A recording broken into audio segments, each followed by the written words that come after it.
Coming soon to multiple platforms, pounces Bubsy 4D, the latest title in the much maligned Moggy's misadventures. Developed by Fabraz and published by Atari, Bubsy 4D sees you playing as a titular Bubsy who must travel the galaxy defeating the nefarious Woolies and their new overlords, the sinister Baabots. A demo is out now on Steam and you can find a link to that in the video description down below, but we'll kick off by talking about the positives. I know that it might be hard to believe for gamers of a certain vintage, but Bubsy 4D is honestly shaping up to be one awesome platformer. Jokes aside, I'm not kidding when I say that Bubsy 4D is probably one of the best platformers I've played in a very long time, and this is just the demo. The core gameplay and controls here are bloody fantastic. Honestly, it is a joy to play given just how flowing the platforming can be. The truth is that Bubsy 4D is a rather mechanically complex platformer when you really get down to it, given the sheer number of different moves that you can unlock and use. Yet despite this, it doesn't feel complex, because the controls are just so intuitive and flexible that there is something weirdly empowering about the fact you can do all these complex things with such little effort and with such freedom as well. Other platformers will have these big complex control sequences that require very specific button combinations to work.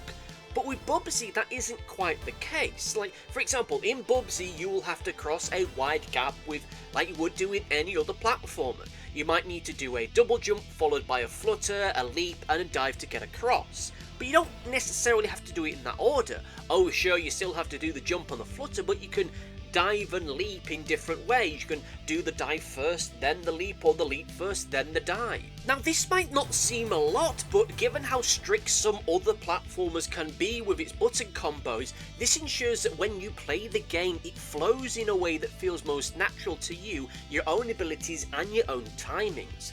The game world and the characters are bright and colourful. The animations that we get for Bubsy and his friends in the little cutscenes are brilliant and cute and very, very fun. The levels themselves have this great handcrafted almost look to them as a result of the Baabots turning the planets they're going onto into these weird felt and wool constructions. The levels have a great flow to them that, whilst they are linear, there are a handful of areas that you can branch off to do extra challenges and some fun little asides with our extended cast.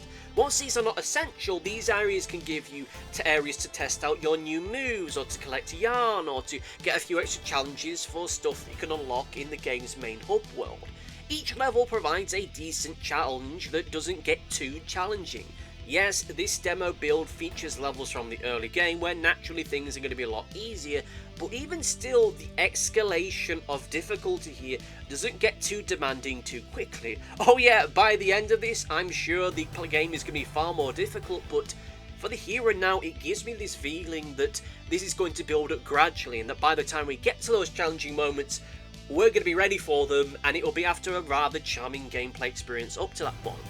And my last area of praise is one that it feels as though my brain is going to explode to say, but the writing in this Bubsy game is honestly decent. And I know that might sound like very thin praise here, but look, we all know the history of the Bubsy series. It's not really known for its high quality writing, but this one is just so significantly better written.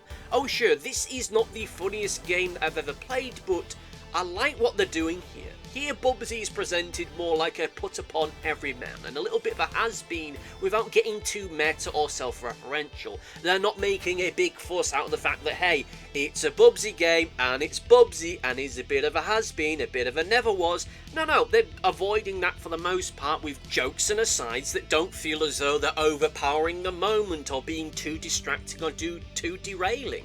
I honestly like what they're doing here. There's so much to praise here that it almost feels bad to get onto this point, but hey, for the sake of balance, let us get onto the negatives. And I think the big issue for me with this version of it, and I feel that this is going to be a problem into the main game, is I think the levels are possibly a little bit too big.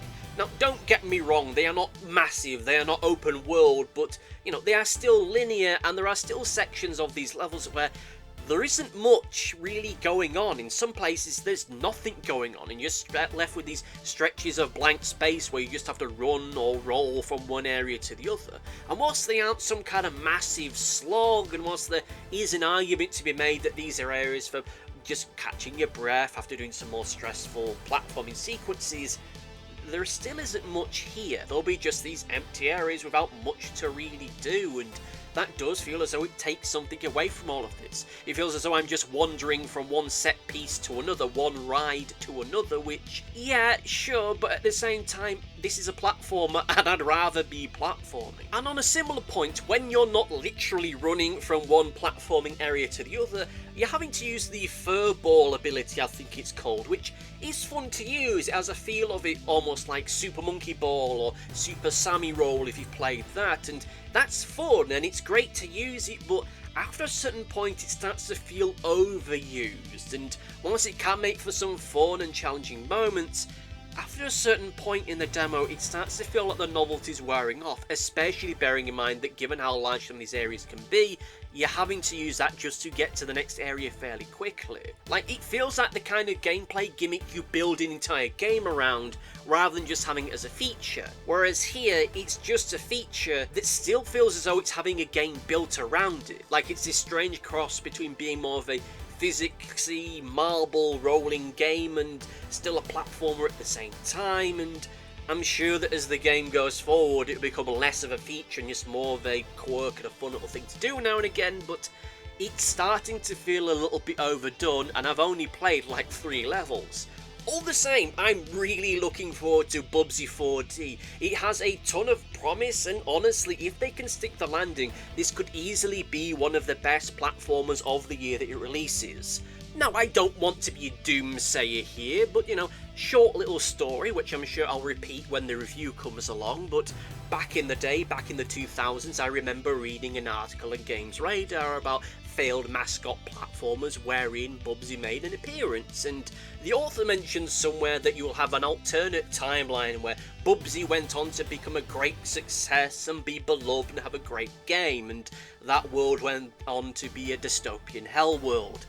Now, I'm not saying that might happen if Bubsy turns out to be a good game, but if it does, well, God help us all. But in any case, thank you for watching. Let me know if you played this one, let me know if you're excited for this one, let me know in the comment section down below, and see you next time. Goodbye! Thanks for watching. Be sure to like, favourite, subscribe, click the bell, and do all the YouTubey stuff that YouTube wants you to do. Go on, it'll do me a power of good. Until next time, my friends, goodbye!